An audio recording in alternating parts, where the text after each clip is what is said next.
Ketua Bapopsi Kabupaten Bogor Trian Turangga memastikan jika hasil raker yang telah dilakukan Bapopsi beberapa waktu lalu, salah satu agendanya mempersiapkan 2 event di tahun ini. 2 event tersebut adalah Bapopsi Cup dan Pop Cup. Event ini nantinya akan mempertandingkan cabang olahraga yang memang dipertandingkan di Popda Jabar. Bapopsi Cup juga diprioritaskan khusus bagi para calon atlet pemula. Sementara untuk satu event lainnya adalah Pop Cup. Kejuaraan ini bakal menjadi wadah bagi para atlet pelajar yang memang sebelumnya telah mengikuti event. Trian berharap pelaksanaan event tersebut bisa berjalan sesuai rencana, namun untuk waktu pelaksanaannya masih menyesuaikan. Kita melaksanakan 2 event yang besar. Yang pertama adalah Pop Cup. Pop Cup itu nanti kita laksanakan semester 1. Kita menyusul nanti menunggu kondisi ya, apakah meninggal atau tidak.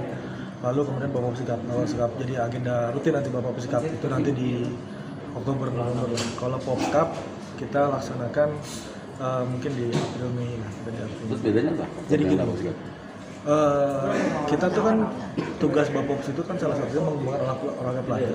Jadi kita harus menghasilkan calon-calon atlet atau atlet dari pelajar. Nah, pengalaman itu adalah kita tidak mungkin mengkompetisikan pelajar-pelajar yang sudah biasa berkompetisi dengan yang belum.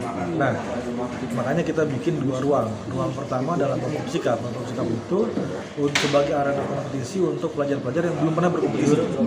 Bapopsi Cup. Nah, yang sudah berkompetisi, yang sudah terbiasa itu di Pop Cup. Karena nanti Pop Up akan ada Popda.